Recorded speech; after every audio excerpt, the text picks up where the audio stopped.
This conference will now be recorded. Okay, so Julie, I will turn it over to you. Okay, I'll call the meeting to order. It's 1:37 p.m.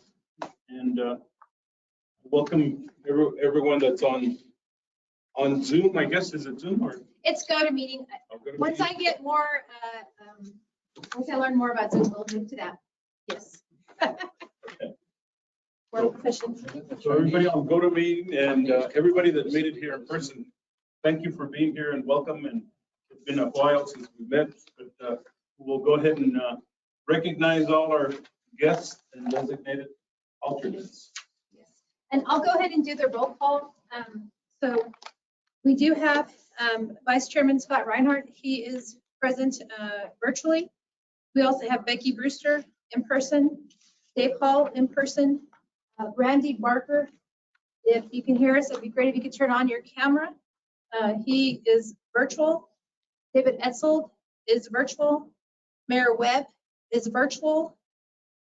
We also have Commissioner Miller. We have Jeff Bennett, Janet Adams, Steri Butcher, Tim Leary. We have Omar Martinez for Brad Newton. And then we have Sean Woodward for VJ Smith.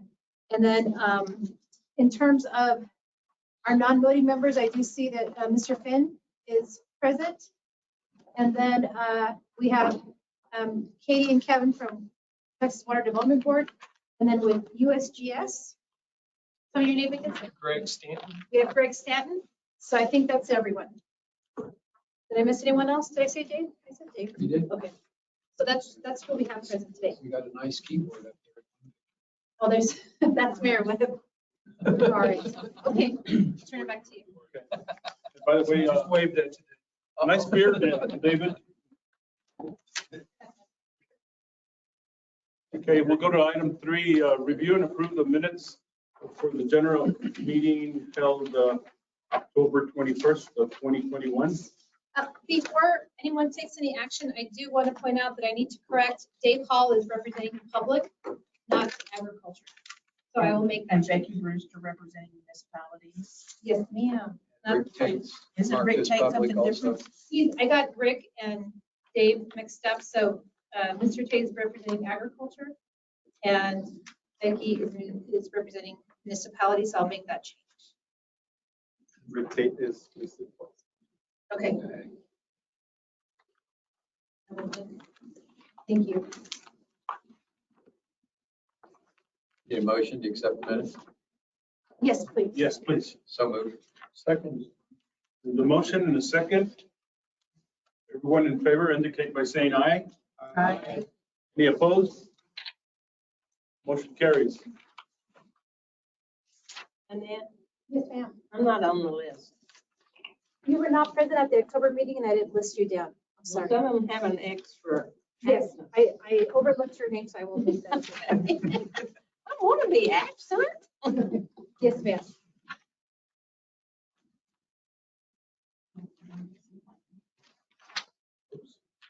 Oh, we took them out. Let me have the. Sure that- If I want to have, can I do it to where we can see everyone and then I have the presentation on the different screen, or that's not going to be possible, right? It's not possible because the sign projector. Okay, so what I'll do is, I'm just gonna go ahead real quick and we're gonna need our presentations. So what I will do, everybody will still be present, they just won't be as large as it was right now.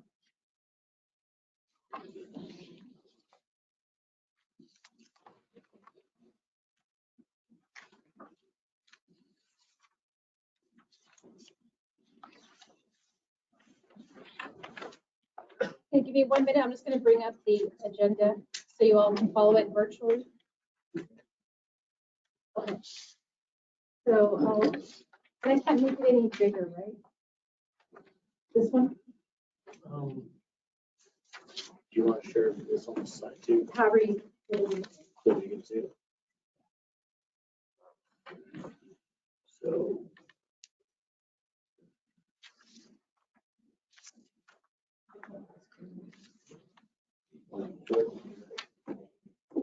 Figure something. Okay, give me 1 second, folks.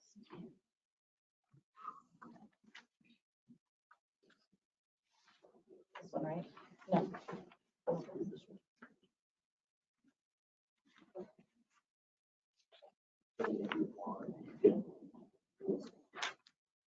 Over here, they won't be able to see it. Oh, no, that's okay then. We need them to see that. Okay, thank you. All right, so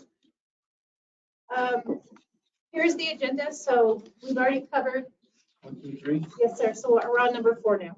Okay. So we'll go to item number 4, update on the chair's conference calls. And I must apologize. I missed the call this last time, and I'll explain to you why. I had a visit on the same date, same time by Director Kathleen Jackson. And she came by. made you miss. Yeah, she came by the office and she was in El Paso for several things. She had I think either a 2 or 3 day visit awarding some funds to the city of Vinton, Texas for sewer extension and water extension to that community. And she also had funding that she was going to announce to the county of El Paso on several projects that they have going on with the city of Socorro. So we had a very good visit. She visited with me a little bit about Texas Water Development Board and what's been going on there with the changes with Chairman Lake now at another position, and we have a new chairwoman, and I believe another director, which I haven't met yet. But I plan on making a visit. I'll be in Austin next week, and I plan on going by Texas Water Development Boards just for a short visit. And so I apologize. Like I say, I apologize for missing that call, and since it was a surprise visit with me, and I didn't get a chance to call Scott either to attend. So I apologize for that. Is there any questions to item number 4? I can ask Elizabeth if she can maybe give me, provide me a summary. Sometimes they have something like that. So, or just, Kevin, do they provide the presentation notes on the web? I mean, on the internet, or does that stay within staff? Hi, can y'all hear me? Yes. Yeah, so there was a recording and there's a transcript that's produced from the meeting. And I know that we are working on editing the transcript. And so I believe that gets sent out in an email to all the chairs. And I know that there is on our webpage, there's the 6 cycle documents. I know there's a section for chairs conference calls, and I'm pretty sure that those go there. So to answer your question, I think they'll get emailed directly, and then also it'll be posted to the website. Okay, thank you. And I'll be on the lookout for that. So when it does happen, I'll email it out to the group. Okay, and if I get it, I'll forward it. Yes, sir. Thank you, Kevin. Okay, so we'll move on to item number 5, member updates. I'd like to give a little report on water situations in the El Paso area. It's looking like we'll probably have an irrigation season like we had last year, which instead of starting irrigations in March, we won't have enough water to start until June 1 again. And we're hoping that we'll be able to go through the months of June, July, and August with what we do have at the lake. So it's been a trying year this last year, and then it looks like we're going to have the same situation this coming year. Although there is a lot of interest because the price of cotton has jumped up pretty good for the farmers. So there's a lot of interest in wetting their lands where they could plant in April. So we're going to try and irrigate those lands that we can with what's called return flow, and some of that's good sewer treatment water that we receive from the city of El Paso, and deliver it to those wanting to plant cotton, and so they can wet their fields in March. So we've already started with return flow, and I will tell you that it's been an interesting last 4 or 5 months because I don't know if you all heard about the failure of that sewer line on the west side of El Paso that went with raw sewage directly into the Rio Grande, but we had to shut off our irrigation season a couple of weeks earlier than what we had planned in August. And but we were able to successfully assist the El Paso Water with their most needed assistance in that issue. And we helped them pump out some of that raw sewage out of the Rio Grande into one of our canals, into the Riverside Canal, and then take it down 1.5 miles to the Roger Bustamante water treatment plant. And so we're completed with that. The line has been repaired after several months of them struggling, and not only struggling with installing a new line, but struggling with being able to get parts that they most definitely needed, being stuck at the ports in Houston and other areas. So they had a difficult time, but they got it accomplished. They got the new line installed by the end of December. Then began the cleanup. We've completed cleaning up our Riverside Canal.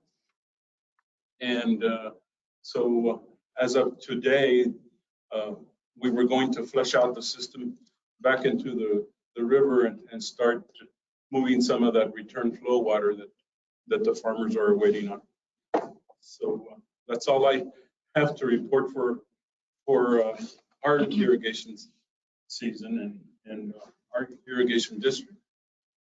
So I don't know if Scott wants to add anything or can add anything to his part. Just want to say it was a very challenging situation, and the Chewy's group was very supportive in working through a difficult time for the utilities. So thank you.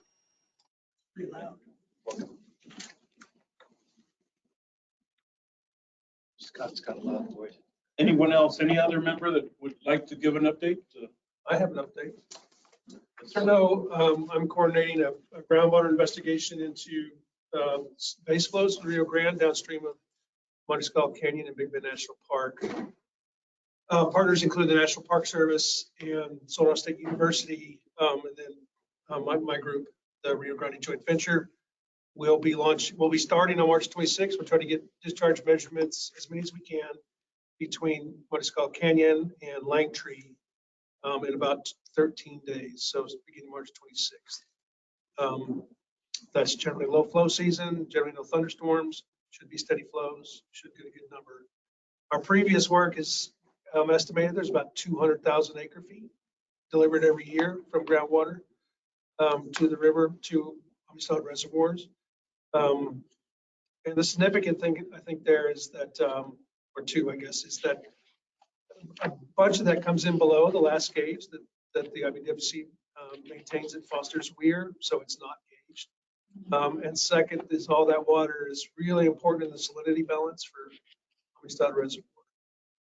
And it's a binational resource. So anyway, we've done 2 of these in the past, in 2006 with USGS and in 2011 with the Parks, when I was still with the Park Service. And we're doing it in spring. So we should have some good numbers, I hope. Good. Anyone else? No, Dennis? No, David? No? David, that's all I want to tell you about this. Chewy, this is Billy. Can you hear me? Yes. I just wanted to report out, this is Billy Finn from the International Boundary and Water Commission. We have a new commissioner on board and she's a go-getter, and we're happy to have her on board as Commissioner Hiner. And the other thing I wanted to mention is we're having a stakeholders meeting at Amistad. Well, it's in Del Rio on March 1st. If you need further details on that, you can reach out to me and I can send you the invite. So like I say, we're happy to have Commissioner Henare on board. Thank you. Billy, will you give us a little of her background? I know that she's got a tremendous background. But will you let the group know? I'll do my best. I don't have it in front of me here, but I know she did a lot of work with Beck, and she's familiar with both stakeholders on both sides of the river, and brought a lot of money and infrastructure to the Rio Grande, dealing with water quality issues in her past. She just recently completed a doctorate degree. She's an engineer, was her first degree. And I can tell you the agency personnel we're running right now, she's got us all busy, and she's got a plan, and she wants to work for you and the stakeholders in this region. So I'm very happy to have her on board, sir. Thank you, Billy. Anyone else? David, do you want to report on some of your trips or anything, or that new beard? No, got nothing to report. Okay. All right. Anything else? No. No? Okay, we'll move on to item number 6. Yes, so Jeanette? I neglected to perform this function as required by the bylaws when we had our very first meeting for the fiscal year. As stated in the bylaws, we need to elect our officers for chair, vice chair, and secretary. And I know that I'm always leaning on some of our members who've been here since the beginning, but I cannot see where we have the secretary noted. I think it's going to be whoever is running the meeting on behalf of the Council of Governments. But we don't, or Janet is the secretary. Okay, there you go. So right now, currently, we have Chuy Reyes as our chairman. We have Scott as the vice chairman, and we have Janet as the secretary. So, Mr. Reyes, if you want to ask for nominations for those positions. I move that we nominate the existing officers and elect them by acclamation. Second. That was, you didn't even have a chance. You didn't even... Assuming that all are willing and not interested in saying no at this point. I wasn't even going to give them that Yeah, option. well, I think we need to first to make sure. Chuy, okay with you? I'm fine, yes. Scott? He's good. Okay. I need a salary increase. We'll give you $1. We'll work on that. I'll give you 2 blizzards. I will entertain a vote. There's been a motion and a second that we just retain the same chair, vice chair, and secretary. We have the motion in a second. We have a motion and a second. Yes, sir. Okay, so I'll call for the vote. Everybody vote by indicating aye. Aye. Any opposed? Motion carries. All right. Thank you. Thank you. Okay, so for agenda item 7, at our last meeting in October, I did receive approval to post nominations for vacancies. They were for agriculture, generating electric utilities, and for water districts, as well as counties.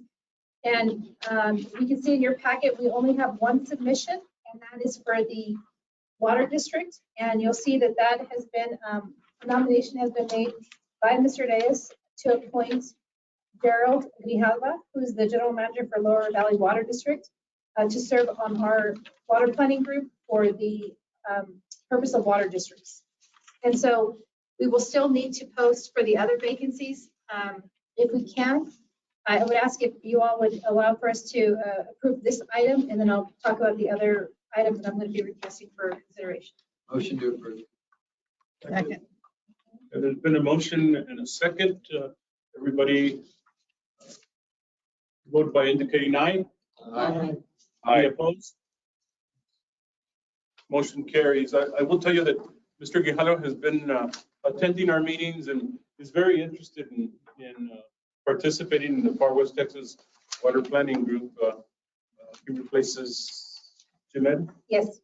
Jemed Miller that we lost.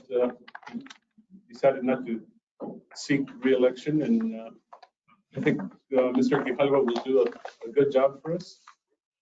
Unfortunately, he's not here today, but I will get in touch with him. So the next agenda item that I would ask is if I would get approval to resubmit the nominations for the vacancies that we still have.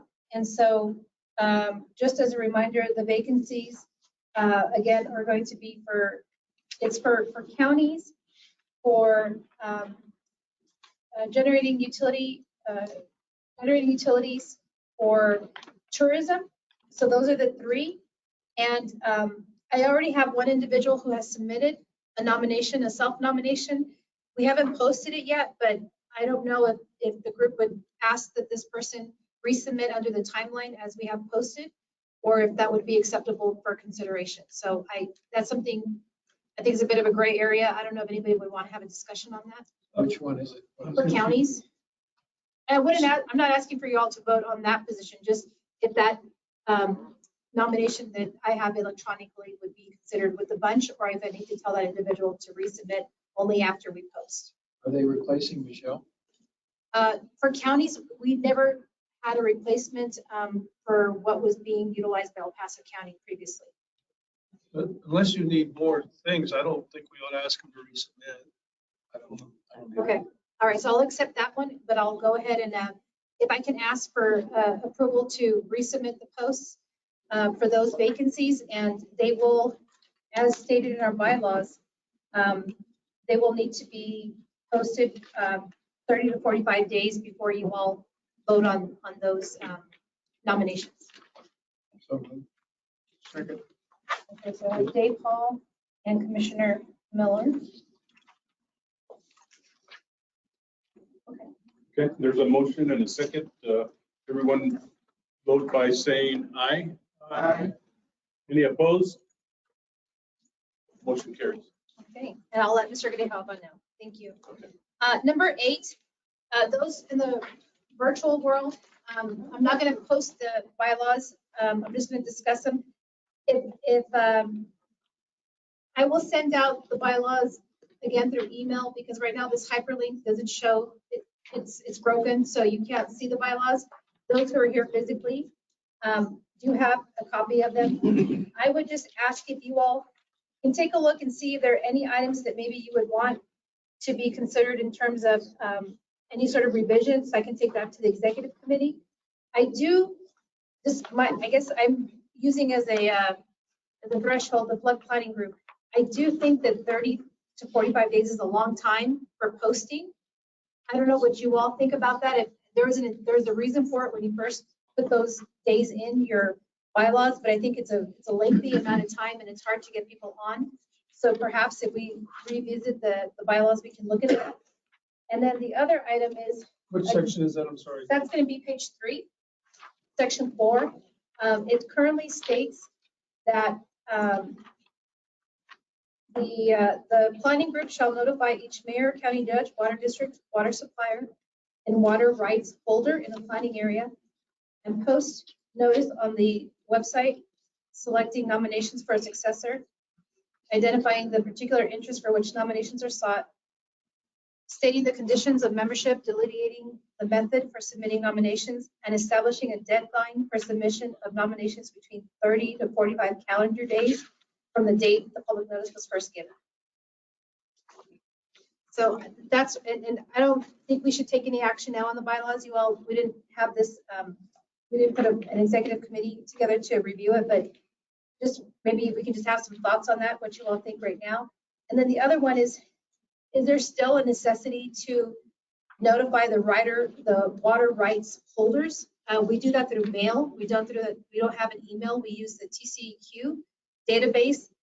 And I would say maybe we probably submit, I'd say about 80 pieces of mail, and about, I don't know, 15% of them come back undeliverable. But again, there's a reason why you all wanted them in there. So I just want to know if there's still a necessity for that as well. where is that? I'm sorry? Where is that in the bylaws? It's in that same paragraph in terms of who we notify. Oh, the- So we notify the mayor, the judge, the water district, the water supplier, and the water rights holder.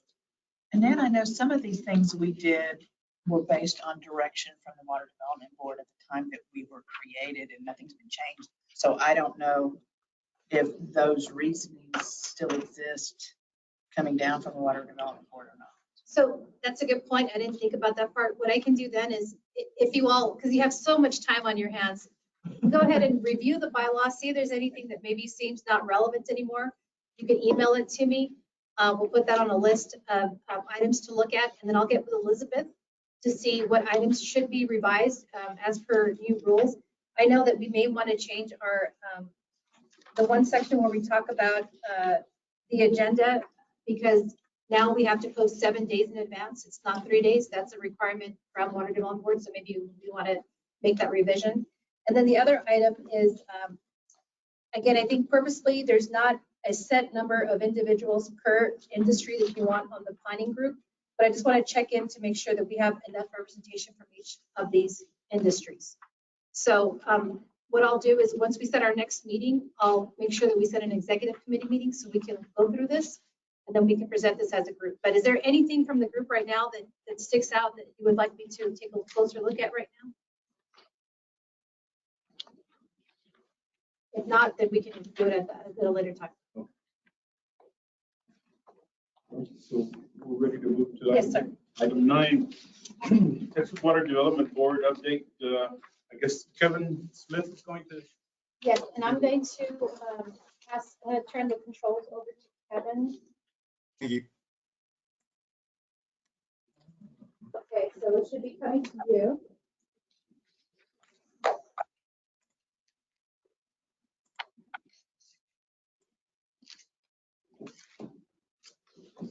I don't think I see that it, will it notify me or? Yeah, it should notify you. Not yet? Not yet. Let me try. I'm gonna go ahead and try it. Let's see. There you go. Okay, perfect. Let's see. Let me get this from beginning. Go back. Sorry, the internet seems to be slow. And if for some reason, Kevin, things don't work out, just let me know and I can move the slides for you on this end. Okay, I think y'all can see all that, correct?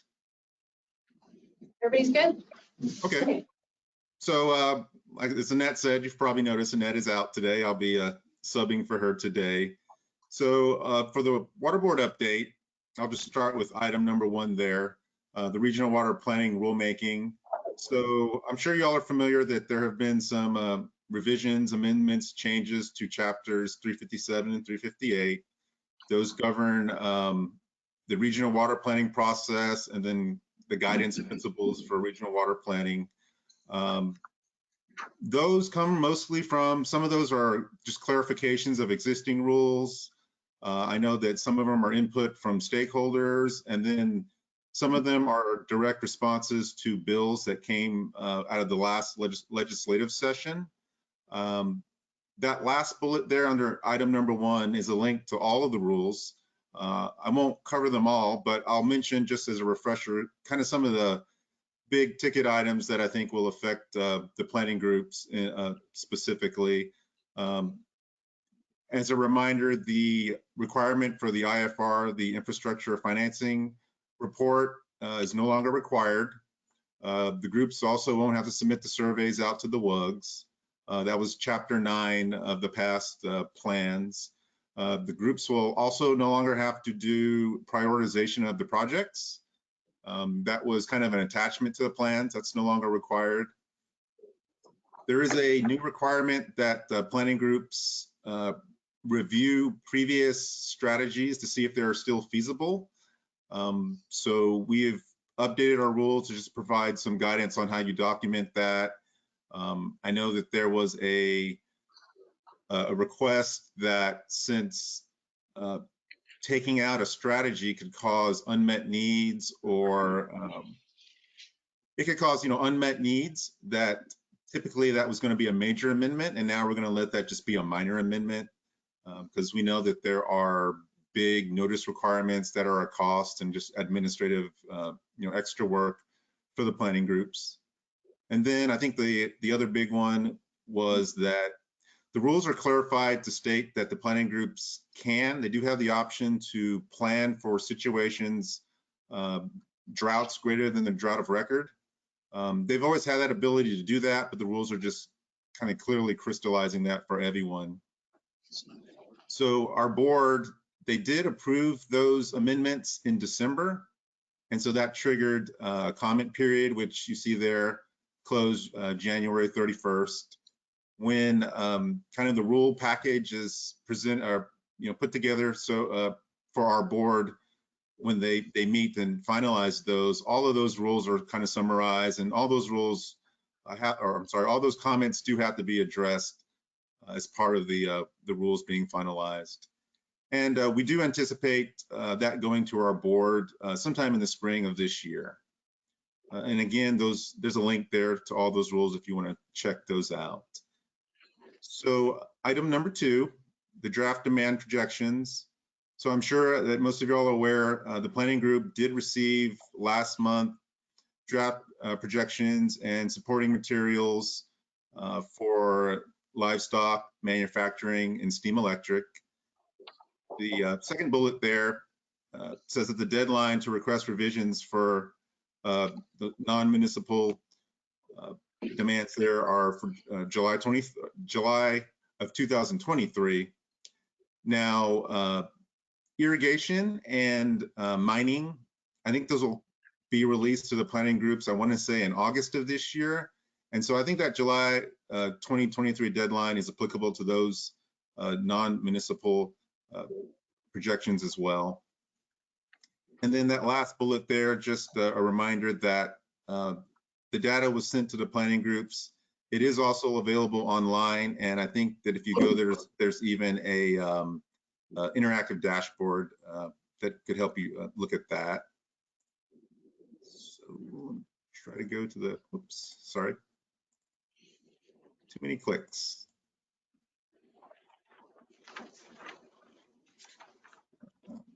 Well, if you can see that, I'll just go ahead and read off of that. I don't know if there's a delay or, let's see here. Start from current slide. There we go.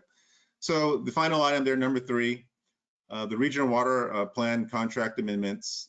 So I'm sure as most of y'all know, last year there were amendments for the new cycle for the initial scope.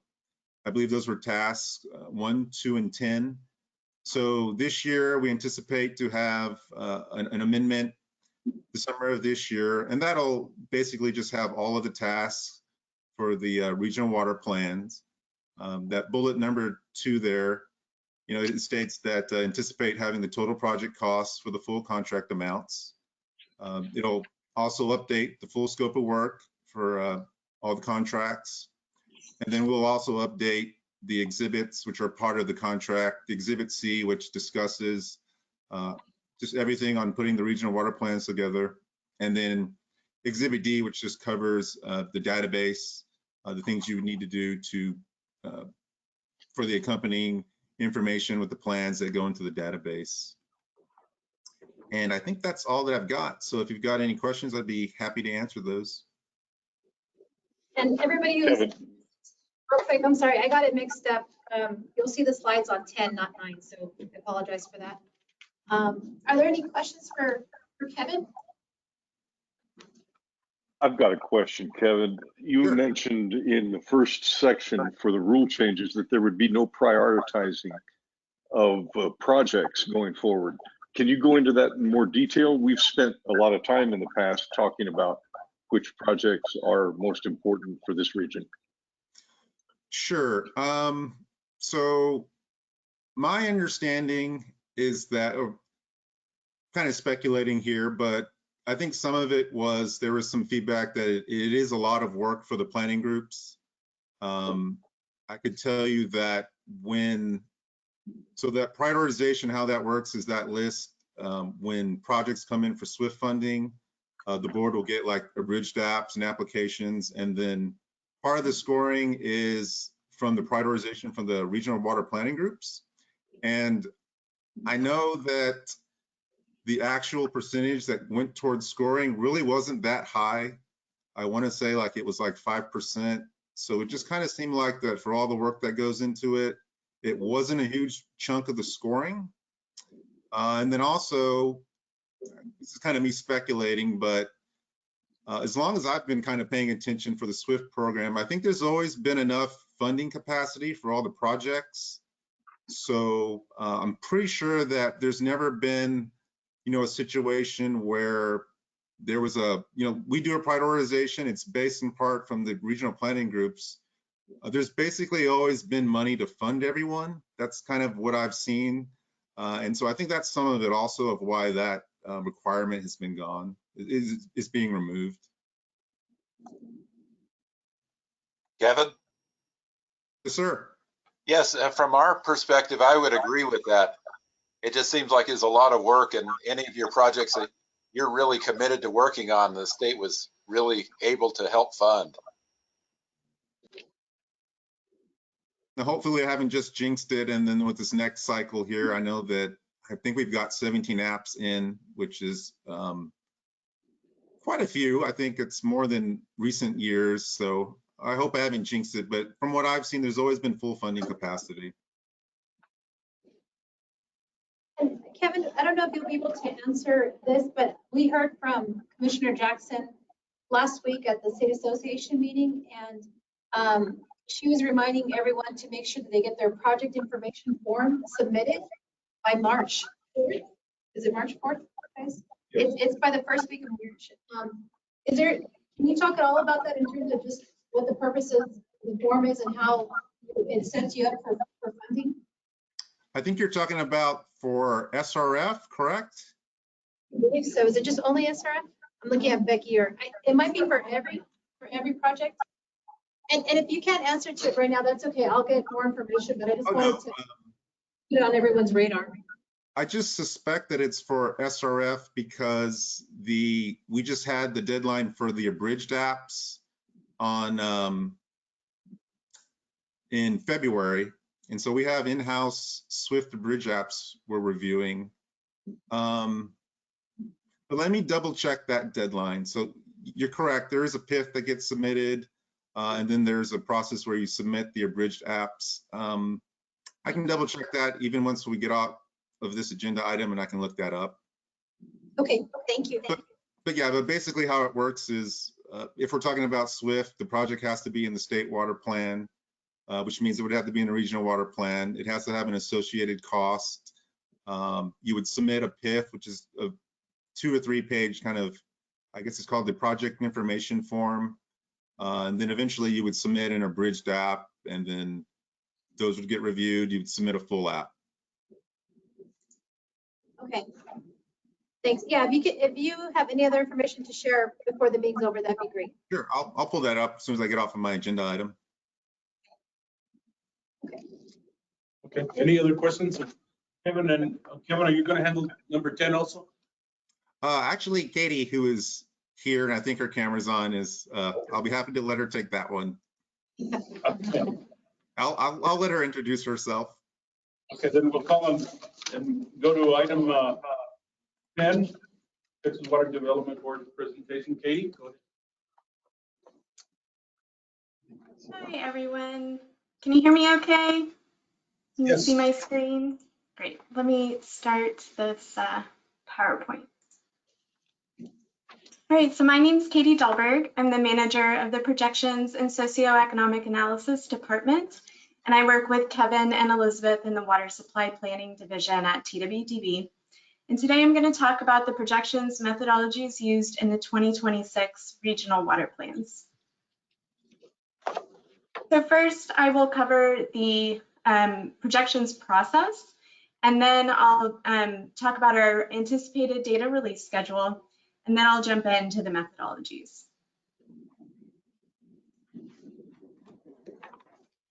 So a friendly reminder of the projections process: the TWDB drafts projections using statewide methodologies, and we share the data with the regional water planning groups, who then review and submit revision requests using Exhibit C as guidance. TWDB reviews the revision requests, and we will work closely together to develop final sets of projections. And so we'll be in close communication during this process. Then once we finalize those projections, then the TWDB presents them to the board. And once the board adopts the projections, any changes thereafter go through an amendment process. So as Kevin mentioned, we released the livestock manufacturing and steam electric power water demand projections on January 20th. We sent these via email. They're also available on our website, which I'll show at the end of my presentation. In March, we plan to release the water user group list along with historical population connections, net use, and GPCD data. And we're asking that regional water planning groups review this and submit any feedback to the WUG list and also the historical data. Then in August, we will release the irrigation and mining projections. And then in February of 2023, we'll release the population projections, plumbing code saving projections, and municipal demand projections. This will be by WUG, county, and region. And in August of 2023, we're asking that regional water planning groups submit all revision requests for all non-municipal demand projections, and the very next month in August, submit revision requests for population and municipal demand projections. So this timeline's kind of piecemeal and it's a little bit tight, and this is due to we're working on a census cycle. We're using 2020 census data in our population projections, and because the census data was delayed, it's causing a delay in developing the population projections. So we opted to release non-municipal first to try and give you as much time as possible to review those. And then hopefully by February, when we release the population projections and municipal demand projections, you'll have more time to kind of focus in on those. But we'll be in close contact, and if you have any questions or concerns, please reach out to Elizabeth or myself, and we really want to hit these July and August 2023 deadlines. So for the non-municipal water demand projections methodologies in this planning cycle, the baseline data uses historical 2015 through 2019 water use estimates. And then in this plan, we're projecting for 2030 through 2080. So for irrigation, we're using the same methodology that we used in the 2021 regional water plans. The baseline is the 5-year average from 2015 to 2019. Water sources include groundwater, surface water, and reuse, and we will be relying upon the most recent modeled available groundwater. 2030 through 2080 will be held constant, except in counties where groundwater availability is less than the groundwater portion of the demand projections. Then in those counties, the irrigation projections will decline at the same rate as the groundwater availability. And we plan to release this data in August of 2022. For livestock, we're using the same methodology as the 2021 regional water plans. The baseline is the 5-year average from 2015 to 2019. Historical water use is based on non-surveyed county water use estimates, which are developed annually using the U.S. Department of Agriculture's inventory estimates and water use per head per day coefficients, which I'll share here in a second. We also survey a handful of aquaculture facilities through our water use survey, and these are added to our non-surveyed estimates. The projection trends in this planning cycle follow the same as the 2021 regional water plans. This plan projects through 2080, so we did just carry over our 2070 value to 2080 since there wasn't a previous projection for 2080.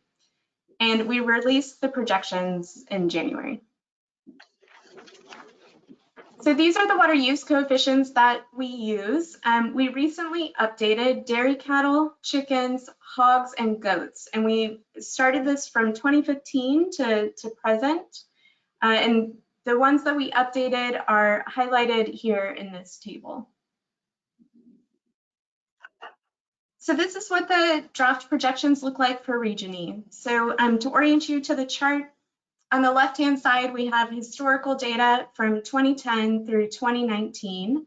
And And then the solid red line is the livestock projections in the 2021 regional water plans. And the dotted green line is the draft projections that we just released. So you can see for Region E, the projections are pretty similar to the last plan. A few things to note when looking at the historical data. So the US Department of Agriculture releases an agricultural census once every 5 years, and then they do estimates in between those census. They did this in 2012 and 2017. So you can see some variation in the historical water use, and that's due to USDA's inventory numbers. And then, as I mentioned, we updated our water use coefficients, and we also, in 2015, updated the way that we estimate the number of chickens. We now use USDA's inventory numbers, which better aligns with how we estimate other livestock species. But these two changes in 2015 didn't have a huge impact for Region E. So for manufacturing, the baseline is the highest county level single year water use from 2015 to 2019 plus unaccounted for water use estimates. We survey manufacturing facilities through our water use survey, and then using the US Census Bureau's county business pattern historical number of establishments, we know who we don't survey and we can estimate water use for those facilities. Water sources include groundwater, surface water, and reuse, and it's the total intake for manufacturing. So for the projections, we are not using the same methodology that we used in the previous plan.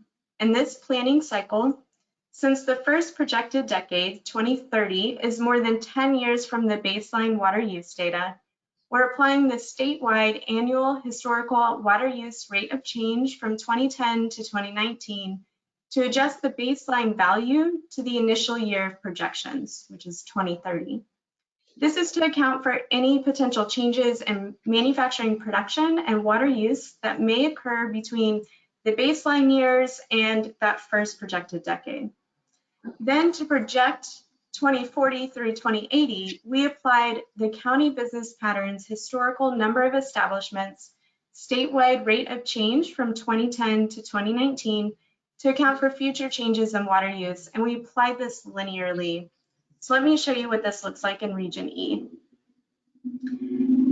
So same chart, we got 2010 through 2019 on the left-hand side, and then you can see in the previous planning cycle, we projected an increase from 2020 to 2030, and then we held it constant through the end of the planning horizon. And in this planning cycle, we are applying linearly through 2030 through 2080. So you can see that for Region E, the baseline it's slightly higher than in the last planning cycle, and this is due to 2019. You can see that peak water use in 2019. But then as the planning horizon goes on, because we're applying a linear projection, water use and manufacturing increases over time for Region E. For mining, a study is currently being conducted in partnership with the U.S. Geological Survey and University of Texas Bureau of Economic Geology and the TWDB to update the 2011 study that BEG conducted. The current study will provide a comprehensive and quantitative assessment of mining water use in Texas. It will develop historical water use estimates and demand projections for oil and gas, aggregates, and coal and lignite mining for all counties in Texas. These projections will be used as the draft for the 2026 regional water plans, and we plan to release this data in August of 2022. We have more information regarding this mining water use study on our website. So for steam electric power, the baseline is the highest single year county level water use from 2015 to 2019, plus estimated water use for facilities that don't respond to our survey and any proposed facilities. So we survey steam electric power facilities through our water use survey, and we use the U.S. Energy Information Administration's 860 form, and we query for NAICS code 22 Using that database, we can verify which facilities to survey and then estimate water use if they don't respond to our survey. We can also determine any proposed fossil fuel facilities, and we can estimate water use for those facilities as well. Also with EIA's database, we can verify retired facilities. If a facility retires before 2020 and they stop reporting to our water use survey, then we remove their water use from our projections. If a regional water planning group requested to remove a facility in the last planning cycle, then we also removed that facility from this planning cycle. However, I don't think that Region E had any requests to remove facilities in the last plan, but I wanted you to be aware of the methodology. Water sources include groundwater, surface water, and reuse, and this is consumptive use. This is the same methodology that we used in the 2021 regional water plans, and so the projections will be held constant through the planning horizon. And this is what the projections look like in Region E. Only one county has steam electric water demand projections in our draft projections, and that's El Paso. There's 4 facilities. The maximum historical water use is slightly lower this planning cycle than the last cycle. And we are also estimating less water use for less proposed facilities. So according to EIA, there's not as many proposed facilities. And so we're not adding extra water this planning cycle like we did last planning cycle. The livestock manufacturing and steam electric power are available on our website, and I will demo this website at the end of the presentation. So jumping into municipal projections, historical data will be based on 2010 to 2020. So these are the 2 census years. And then, of course, projections are 2030 through 2080. Water user groups, or WUGs, are defined in the Texas Administrative Code. Municipal WUGs are based on the utilities water use of 100 acre-feet or more. This planning cycle, WUGs in the 2021 regional water plans will be carried over as long as they have active public water systems. And all new WUGs will be based on the utility water use from 2015 to 2019. There will not be any sub-county other WUGs in this planning cycle. So for Region E, there were 29 WUGs in the last planning cycle, and there's 30 in this plan, so there's 1 additional WUG, and this includes the 7 county other WUGs. So population projections are based on the Texas Demographic Center's projections for counties in Texas.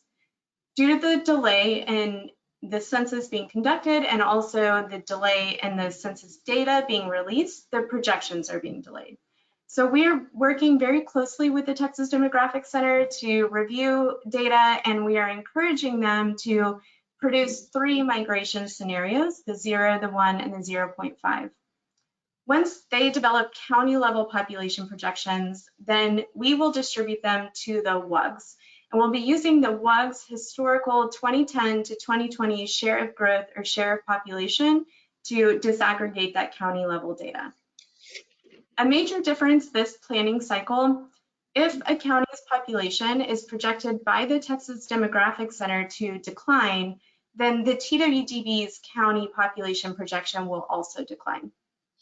And of course, we're projecting 2030 through 2080. So municipal demand projections rely on gallons per capita per day, and we plan for the dry years. So we select one baseline dry year GPCD from historical data. So for most WUGs, we'll carry over the GPCD from the 2021 regional water plans as the draft for this plan. For any new WUGs, so there was 1 new WUG in Region E, we're going to draft it using 2018 GPCD. Since the first projected decade, 2030, is more than 10 years from the baseline water use data, we want to account for passive savings that's occurred during this time frame.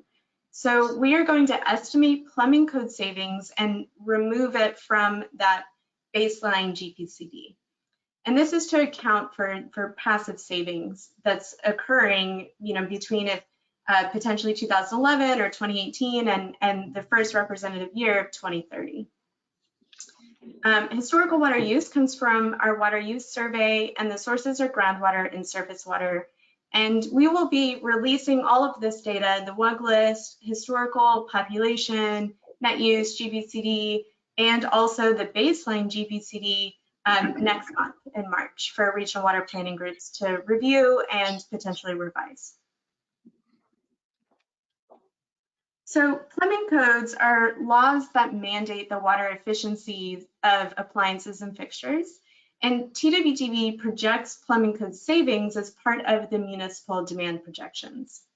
We are updating our plumbing code savings this planning cycle. So residential will include toilets, shower heads, dishwashers, and clothes washers. We are also going to include commercial toilets and urinal water efficiency savings. And we project this 2030 through 2080 for each WUG. And this is the formula we use to project municipal demand. So for a given decade, we take the population projections for that decade and we multiply it by the baseline GPCD minus the projected plumbing code savings times 365 and then convert it to acre feet. And to recap, these are the water sources used in each category. So groundwater is used for all categories, fresh surface water for all. For those that we estimate, we also include saline. Municipal includes saline as well. Steam electric uses consumptive water use, not the whole intake. And then just due to data limitations on reuse, we include reuse for irrigation, manufacturing, mining, and steam electric. And that is my last slide. And then I'm going to also demo the website just quickly for you. So let's see here. So this is our website. You would get here by going to water planning, under planning data, population and water demand projections. And this is our draft demand projections, and we just have livestock, manufacturing, and steam electric power because that's what we've released so far. So under each tab is a dashboard, and under each dashboard is links to the data that we released. So we have the demand projections, methodology summaries, and historical supporting data. We also sent this via email, but it is available here for download. So for livestock, you can filter by region and view those counties on the map. You can see the historical data and projected data in tabular format. Zoom in a little bit. And then you can see the projections in a visual format as well. You can click on a county and you can see how the data changes as you select different counties. Pretty simple dashboard. Then for manufacturing, so we have, we call this a landing page, and we have information about the projections methodology and then how to use the dashboard. You click go to dashboard. And this data is from our water use survey. So you can use this little funnel to filter by region, county. If you know the survey number that you're interested in, you can filter for that. I'll filter for region E. And you can see the data that we've collected through our water use survey. So surface water, groundwater. I'm not seeing any reuse, but that would also pop up if there was reuse reported. And then total water use. You can see the number of facilities that we survey listed here. You can click on this little icon, facility icon, and it lists all the facilities that we survey and their water use and their NAICS code. This data is also available to download in this historical supporting data for manufacturing Excel file. And then this little projection icon is our projection. So this chart probably looks pretty familiar from my presentation. Filter for region E. And then you can start drilling down by county as well. So you can see Culberson counties, demand projections, El Paso, and you can look at the different counties. And for steam electric power, you can just jump right into the dashboard using the icons. So we have historical water use data collected here. We have it by county, and then over time, 2010 through 2019. You can filter by region, and we can see El Paso County's county level water use. And you can see groundwater and reuse and the total amount of water used for steam electric power generation. And this is consumptive use. And this little lightning bolt icon lists all of our facilities that we're tracking for to develop the steam electric power demand projections. And so we have the water use survey information, the identifying information from the Energy Information Administration's database, and the water use and any comments that we have about the facility. This data is also available to download in our historical supporting data file. And you can see the projections on the little projection icon. You can filter for region E. And you can see what type of data we're tracking and that goes into our projections here. So that concludes my presentation. Let me stop sharing my screen. Are there any questions for me about the methodologies? I know it's a lot of information to take in. So if you don't have questions right now, that's okay too. You can always reach out to Elizabeth or Kevin, and they can put you in touch with me if you think of questions later too. Two questions. First, treated wastewater that's used for irrigation, that is counted under irrigation or reuse? Yes, so it would be counted under irrigation. Yeah. Okay, and then any stormwater capture projects, it'll also go under, depending on use, like if it's used for irrigation, it'll go under that as well?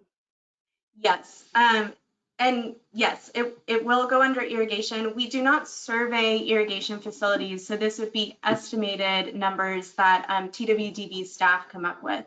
So once we release that data, I would encourage you to take a look at those and make sure that you know, our estimates match up with what you think they should be.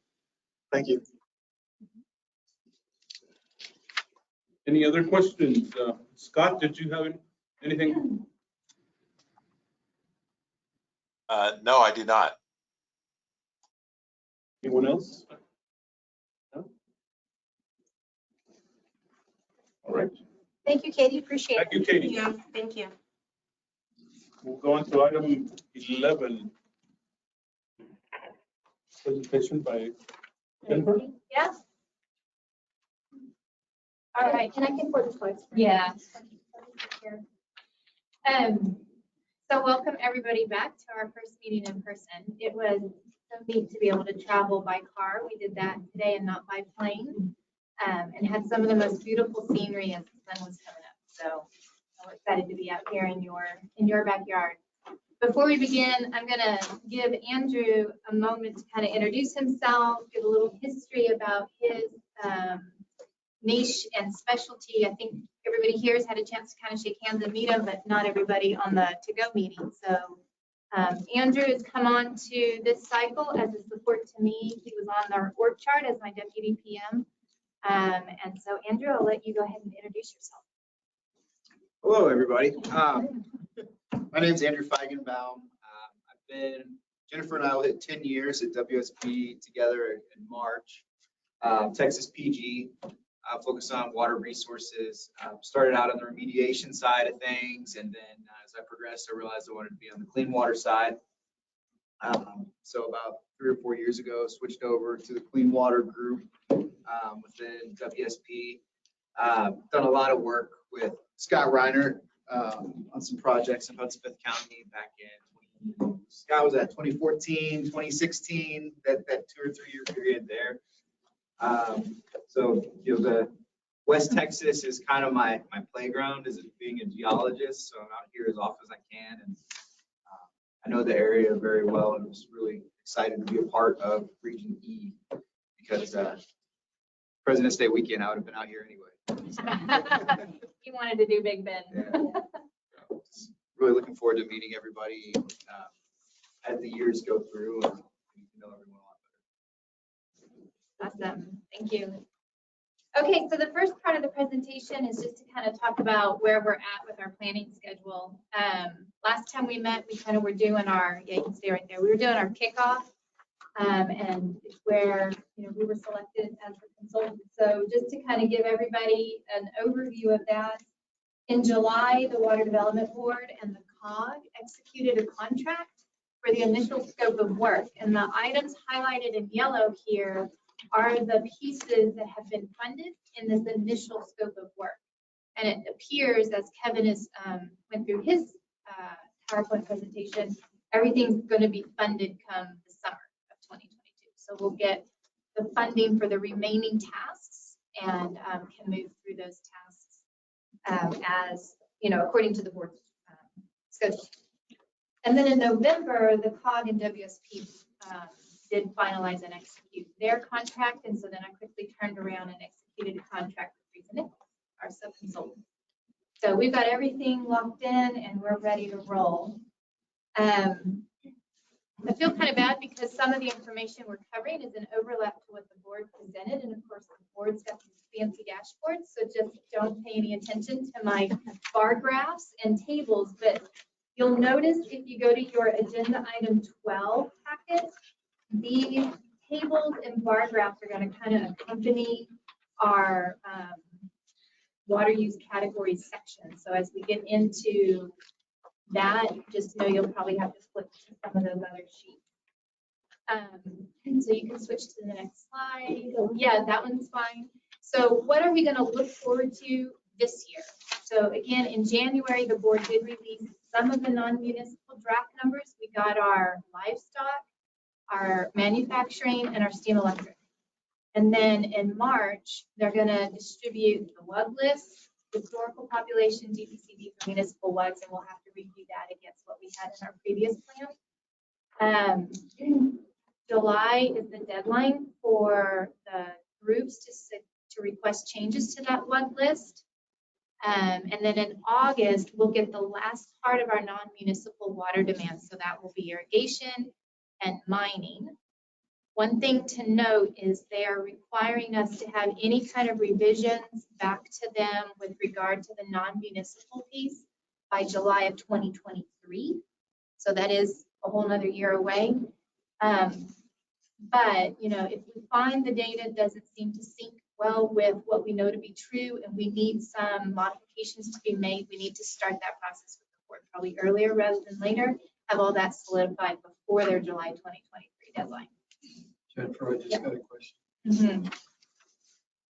Does this group therefore need to do something after the March data for the WUG list and historical population? Does the group need to do something Yes. So before July? Yes. So at the end of the slide, I'm recommending we meet again in May would be my recommendation so that we can circle back and really kind of, we'll go through that March piece of data and then we need to make a decision probably at the May meeting. So that'll be distributed earlier for us to review. Mm-hmm. Yeah. And you are funded to do that as a part of the funding now? Yes. So that was task 2A. If you go up one slide. Okay. Right. Yeah, that sits with our task 2A non-municipal water demand projections. Okay. Yep. So we're funded and good to go. All right, so moving into the next slide, it's really just the board's calendar. You can find it on their website. The red circles just kind of showing you where inside that scope of work that we've been funded so far we're at.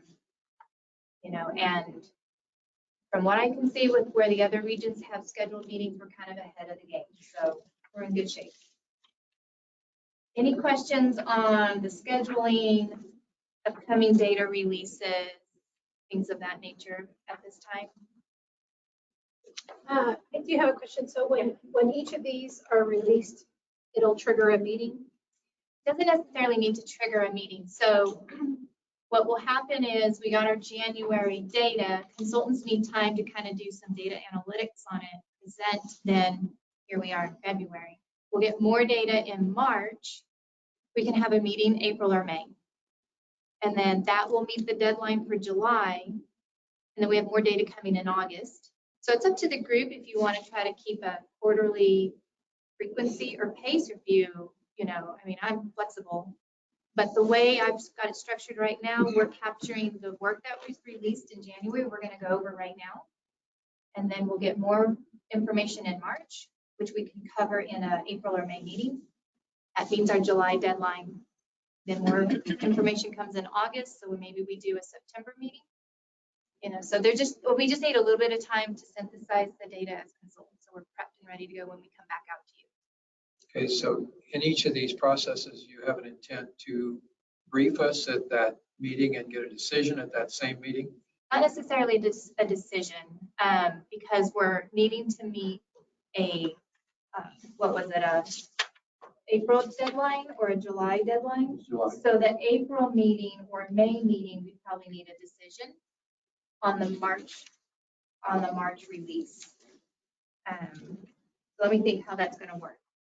So we're in February, we get data in March, so maybe we do a meeting in April to go over it, and maybe we do need another meeting in May. So there would be a meeting for you to tell us the information, and then another meeting to agree with our decision making. I feel comfortable with that because it'd be difficult for y'all to see it for the first time and then have to make a decision on it. I understand. That's why I'm asking. Okay, yeah. Okay, so we'll make sure we'll bake that in. And then the same thing would be true for the later on for irrigation and manufacturing and livestock. Yes.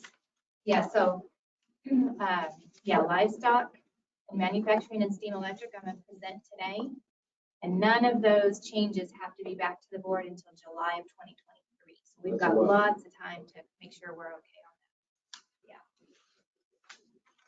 All right, good comments. Okay, so let's go ahead and move into the draft projections that we've got so far. And that's where you'll kind of have to play between the two sections of your packet. So I'm not sure that I need to cover the methodology. Katie did a phenomenal job. But I did provide in your packet in agenda item 2, the board's like 1.5-page methodology Word doc. So if you wanted to take time later to kind of read through that in depth, you have that. But again, for livestock, there were no key changes from the previous planning cycle to how they're approaching those projections in this plan. We can go ahead and to the next slide. Jennifer, one quick question on that one. I don't see what's telling me why some lines are red and some are blue. Yes, I'm getting there. Okay, all right. And I know that's a tiny text box up there. I didn't realize we'd be so far. So the orange lines are the values that were approved in our 2021 regional water plan. All right, and the blue line are the projected livestock draft demands for this plan by county. So what you're not seeing as it's cutting off the bottom is by county, each bar representing the decade, so 2030 through 2080. So much like what we just saw in Katie's demo of how to use the interaction dashboard, if you were to dial down to your county, you would get those two lines to show you what it was before and what the projections are saying they are in this cycle. And then if you go to your agenda item 12, I've provided a table number 1. And the blue bars represent per county. If it's blue, there was a surplus from the last planning cycle to this planning cycle. And the orange is showing you from previous plan to this plan, the projection decrease. I'm going to get both of them on there. That way we can go back and forth. Would you like me to do that? Yeah, if that's not too difficult. So you have your bar graph, and then if you flip to the table, you get a little more granular information specifically associated to the acre feet in the 2021 plan versus the acre feet in the projections of our 2026 by county. Is this the one that you're referencing? Yeah. Okay. So you can see in Brewster County, there was an increase of 70 acre feet from the last plan to this plan. Now, keep in mind, every time I say this plan, these are our draft numbers. So, we have room to modify them and work forward on that if we need to. Culberson County, there was an increase of 6 acre feet from the 2 plans. El Paso for livestock decreased by 22 acre feet. Hudspeth decreased by 105. And Jeff Davis increased by 22. We had a surplus in Presidio by 67.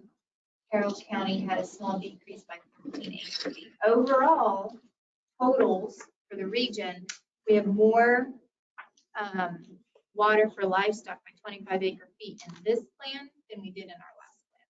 What's the source of the data? So the livestock methodology is what Katie kind of went through, and I love that table that she provided, which said livestock included brackish, fresh, livestock, fresh, brackish, and saline. For groundwater, it was fresh and brackish. For surface water, it was fresh and saline. But the numbers of acre feet, where does that data come from? All right, good question. So flip to the next page behind that table in the bar graph. You see you have a livestock word doc. One more page, Dave. So one more page. Yeah, it's under 12. Flip one more page. And then there I've provided the methodology for how they came up with the livestock numbers. So they're using the 2019, I don't know, what was it? What was the historic data? 2015 to 2019. Their baseline is calculated an average of those 5 years of what was being used between 2015 and 2019. So under the major assumptions section, it tells you how they came up with the base data.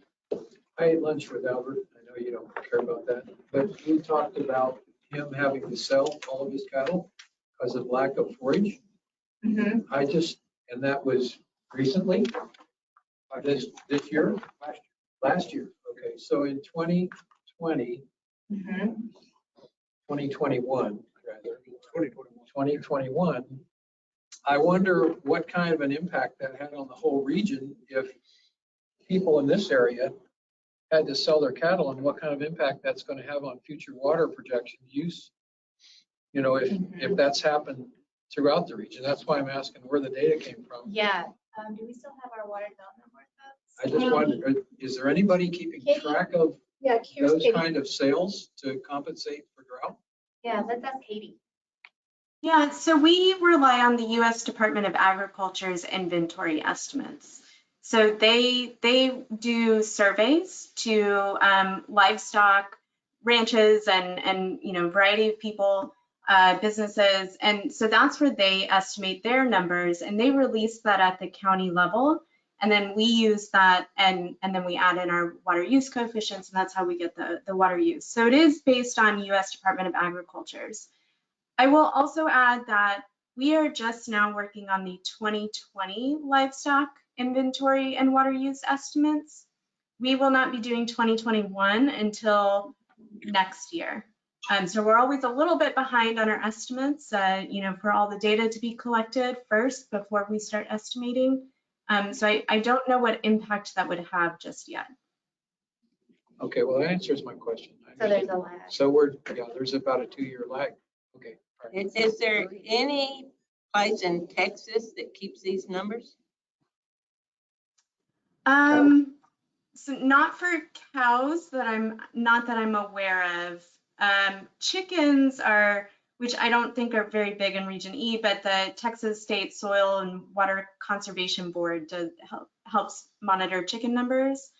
But for cattle and, hogs, it's really just USDA. So there's going to be a potential lag in data that we may have to compensate for later on.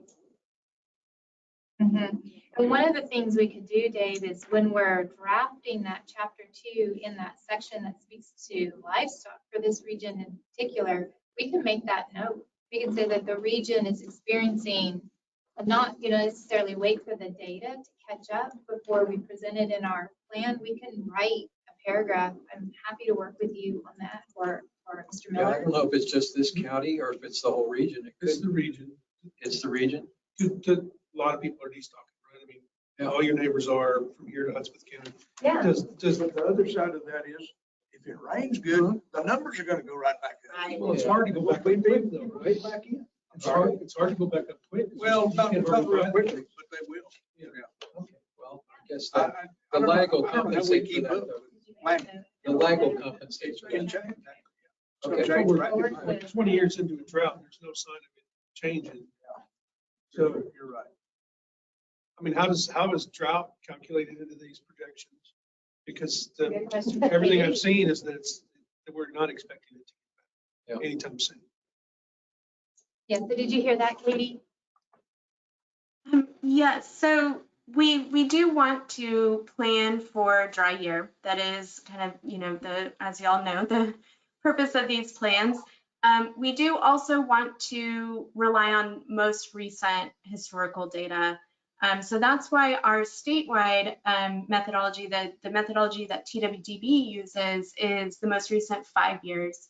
However, you might want to consider looking at the last 10 years, which we did release with our historical data. And I'm not saying that you have to do that or anything. It's just, as we know, 2010 through 2012 were drier years than more recent years. So it might be something to consider looking at and see those differences and see if that's, how you want to consider the projections.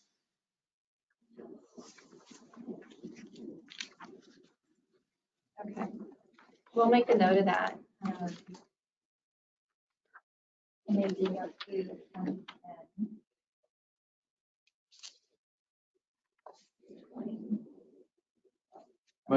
Might also see if there's any other facility or any other element in the state of Texas that keeps track of cattle numbers also.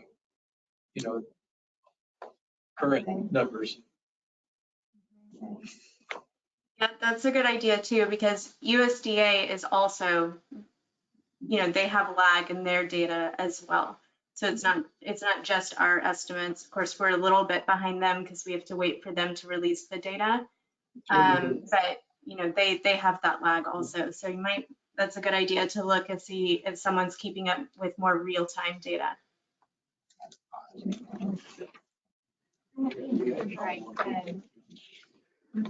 Okay, Ned, if you want to go back to the slideshow, we will get into manufacturing, I think.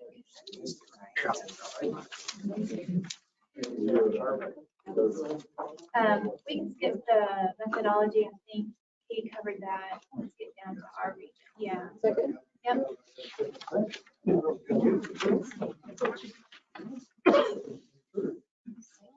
Okay, so again, in following, what we were looking at in our 2021 plan, with the new approach to how manufacturing projections are being developed, it is a linear and not a hold steady across all decades.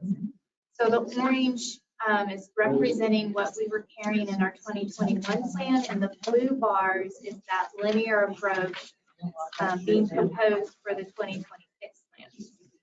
And I think Katie showed this on her slide, the first 20, 30 decade dips just slightly below where we had our baseline at in the last plan, but then it's a linear growth and increase in water throughout the planning cycle. Why did they change the methodology? Yeah, that is a great question. Katie, what was the reasoning for why the Water Development Board moved away from the manufacturing methodology used in the last plan? Sure. We heard concerns from regional water planning groups that holding demand projections constant wouldn't actually reflect future potential changes in manufacturing production. So part of our previous methodology was to consider efficiency in the manufacturing sector. And we kind of theorized in our method that as production increased, efficiency in water use would offset. And so we held constant. But there were concerns that truly in the manufacturing sector that's not what's going to continue to happen in the future.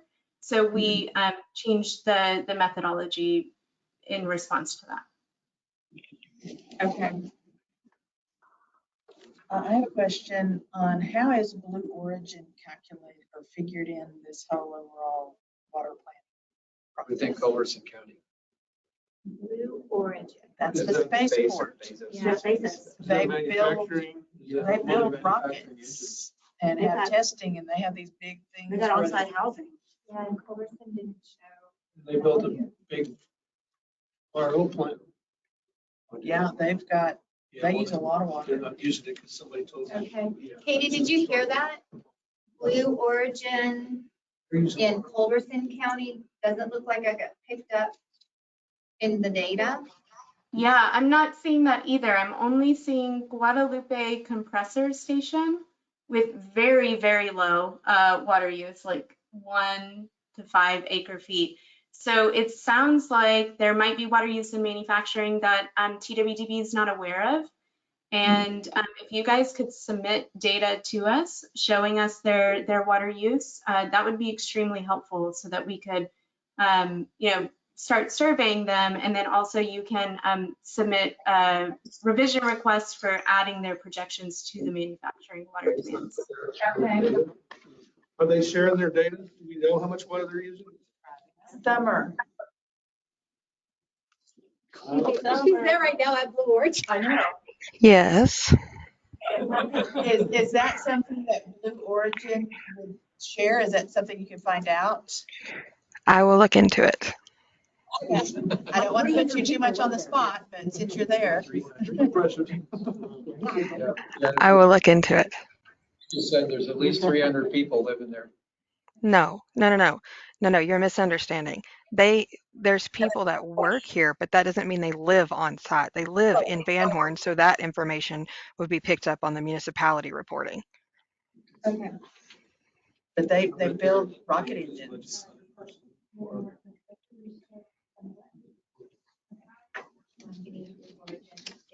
None of the other counties.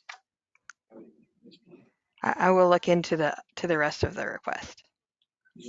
Thank you, Summer. How handy.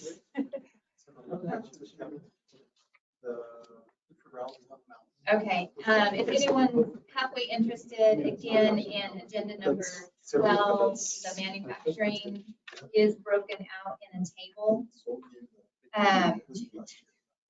There's a little bit represented, it's on the handout deck, not the power. Okay. So Becky, we did show in 2021, 6 acre feet. At Blue Origin. I don't know, it was a Brewster County manufacturing water demand, but in 2026, yes. What did I say? Brewster. Oh, I meant Culberson. I'm reading Culberson. 6 acre feet in the previous plan, 2 projected in this plan. It just wasn't showing anything because of the scaling of the values along the x-axis. But even that doesn't seem to jive with what you're saying about the Blue Origin. Okay, so we'll look And in terms of acre feet and seeing what water they use, I have no concept. Okay. Okay, we will look into that. All right, that leaves us the last water use category being steam electric. And I think according to what Katie showed, we just have use in El Paso County between 4 facilities. But there was a decrease in what we were showing in our 2021 plan and what the draft numbers are projecting for our 2026 plan. And so steam electric, I think that difference, if we go to our handout. Is that because of plant conversions from natural gas up to turbines? That is a good question. Katie, do you know why there was a decrease for steam electric use in El Paso between the last plan and what's being projected? Yeah, it's so there's a planned expansion at one of the facilities in El Paso. And in the last planning cycle, the U.S. Energy Information Administration was showing that expansion would be much larger than they're now showing. So that's where the difference in the water use, a portion of it came from. And then another portion came from just 2015 to 2019 being a little bit lower than previous years.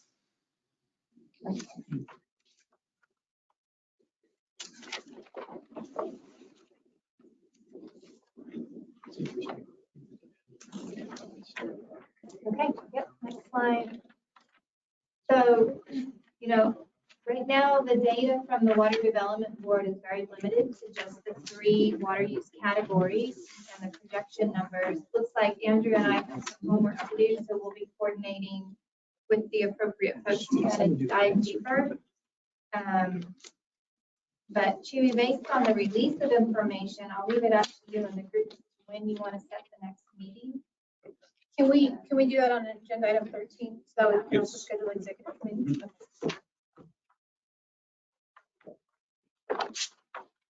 So then should we go on to 12 then? 12 we kind of used as supplemental documents to 11. Yeah, we use those. So we're through 12. So we done? Yeah. So we don't, so we go on to, we're at 12, that doesn't need any sort of action? No. Okay. So we'll go to item 13, setting up the next meeting. Yes, sir. So what we could do is if we meet in May, with the executive committee, I think we need April and May. April for her briefing to us, and then May for the agreement with what she's telling us, so we have time to review it. we're talking about. We talked about a meeting in April and May. So we're in on this one, right? So we wanted to vote on, you all have to vote on the. I think what Jennifer was saying is that she wanted to brief us in April on, after they had time to review the data from the board. And then we would have time to think about it or whatever, and then have a meeting to agree upon it in May, right? Yep. And so then we're hitting that July deadline. And so for the April meeting, you're going to be talking about only the livestock manufacturing and steam electric, or the population? Out in March. No, the WUC Yeah. issues. So we have what we just covered today and what will be released in August. None of that is due back to the board until July of 2023. But the quick turnaround that's happening is this data being released in March and a deadline back to them in July. So we probably need, and I don't know, and I don't think the board knows when in March. So let's say it's a mid-month release. Andrew and I probably need a few weeks to review it. Mid-April. Come to you in April and then present it. We don't have to vote on that in May, though. In May, then we need to decide if we're okay with the board's data or are we requesting changes? Because then in July, our request has to go in. And I would need time to draft that memo. So Annette, what date are you looking at? I'm open. I know that we like to keep Thursdays, so I mean, we could look at April the 21st. Okay. I don't know what everybody else thinks about that. So Everybody good with April 21st? Yes.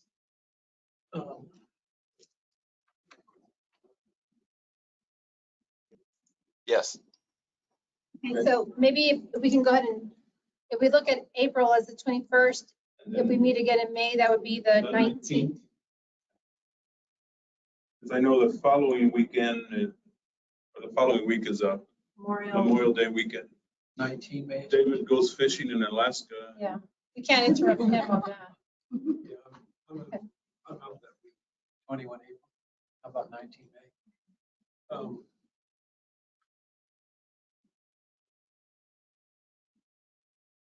vacation planned yet? I'm out the last 2 weeks in May. You're out, Janet? Yeah, the last 2 weeks. Does that include? That's the 19th. Do you want to move it up to May 12th? If that would, I don't know if that would Yeah, work works for better. Jennifer. That's just, It works fine for me. I can't do May 12th, but y'all. Yeah, you do all your I've work got it prior direct to the briefing to us. Oh, actually, no, I can't do it. And then all you have to do is amend it, right? Graduation's the week Yeah. before. Already graduation, Teresa? Oh my gosh, okay. So May 12th at 1:30. Okay. And we're sticking with April 21st, is that correct? Yes. Okay, Location? so we can do the April 21st in Clint. And then we can do the May 12th in Alpine. If they'll have me back, hopefully I didn't give them too much trouble with this room, but maybe they'll have the instructor camera available by then. So I think this was a good setup. It sounds like everybody can hear each other. We actually have a new venue in Fort Davis. You want me to look at that as well? Yeah, Okay. I'll get you the info. Okay, we'll check there as well. For May? For May, May in Fort Davis. so April or Fort Davis. And then, Yeah, so, probably took over. oh, that's right, that's right. Yeah, Okay, so I'll get you the info. government It's prices, supposed, it's please. supposed to be, so. All right, so then if we, in terms of a possible executive committee meeting, would you want to do that in April or wait till May Let me just go ahead. for executive committee? I mean, and it's really the We should bylaws. probably do May, or shouldn't we, in case we have other info to look at? Okay, so we'll do executive committee. I mean, what do you think, Chewy? Yeah, that's fine. May works good. Okay, so then the executive committee will meet, is noon enough time? Or do you want to make it 11:30? On the 12th? Uh-huh. Was the meeting, the meeting's going to be 13:30 Central? Yes, sir. But not past the Dairy Queen. Do you want to do noon or 11:30 for executive committee? Do 11:30. 11:30? Yeah. Okay. well, if we do this in Fort Davis.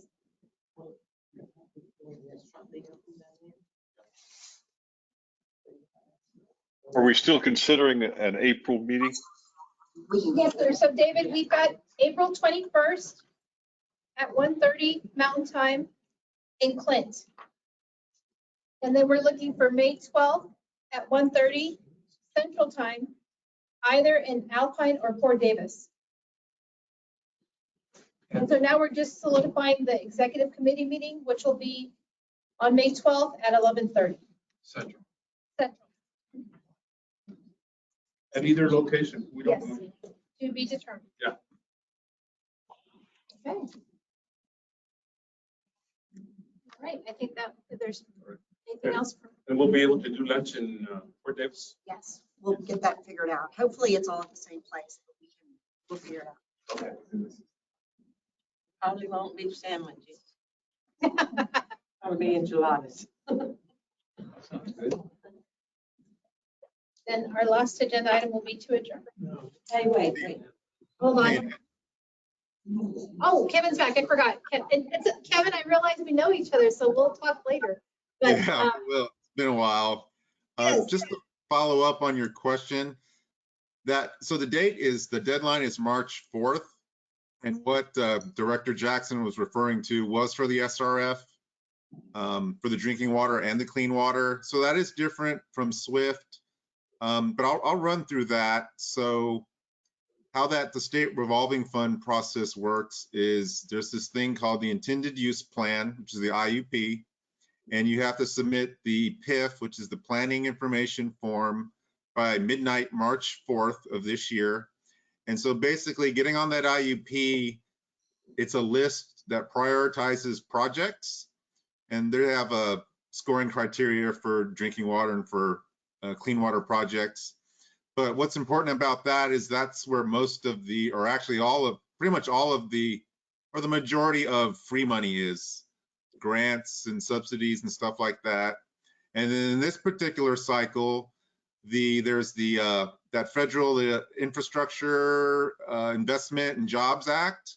Well, all of that money that is coming into Texas for water and wastewater is going to be distributed through the SRF. So I highly recommend you get a PIF submitted this cycle because there's extra money. So what I'll do is I will assign this task to have somebody call the districts to see if they're intending to submit this PIF.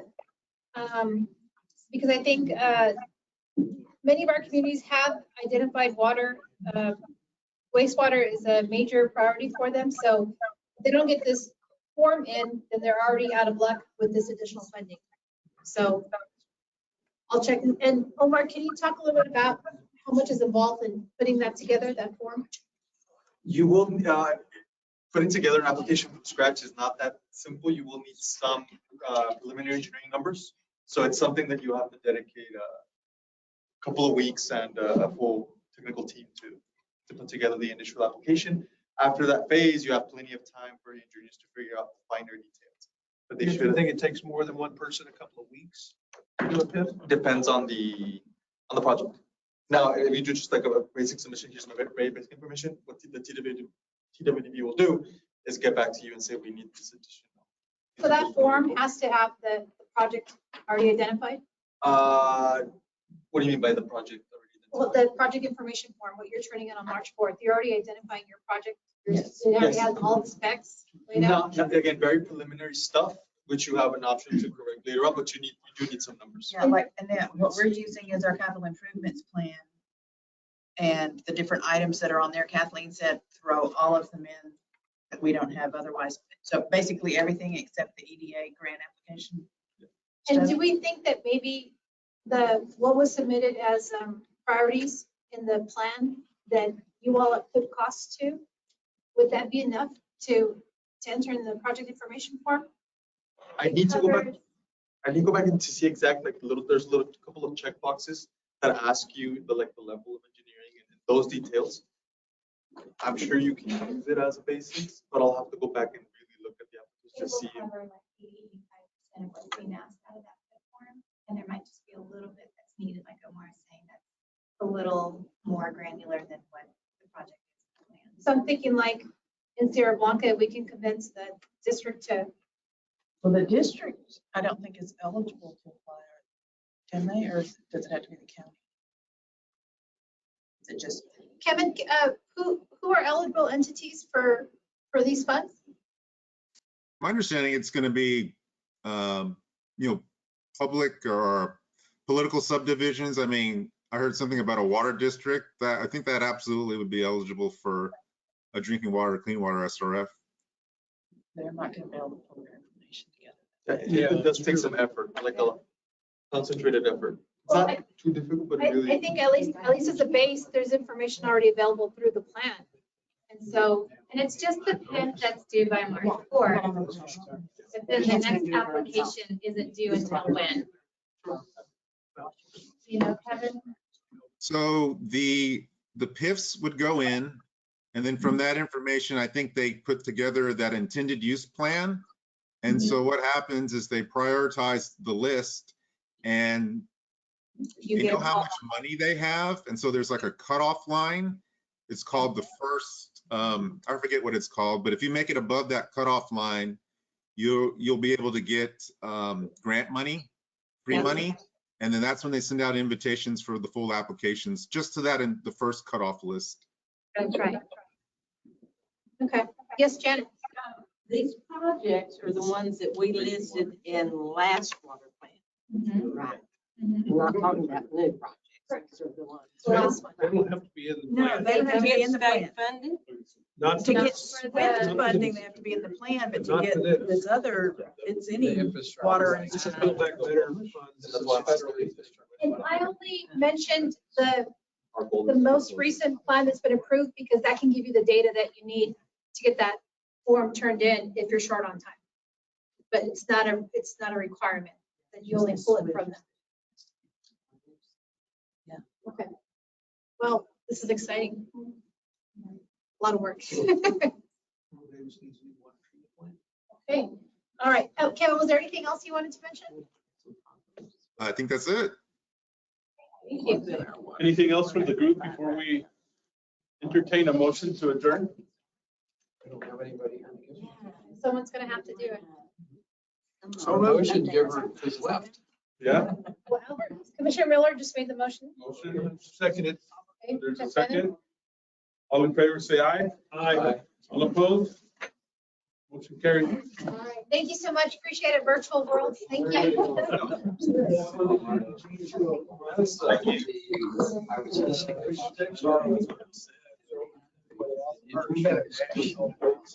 IT effort.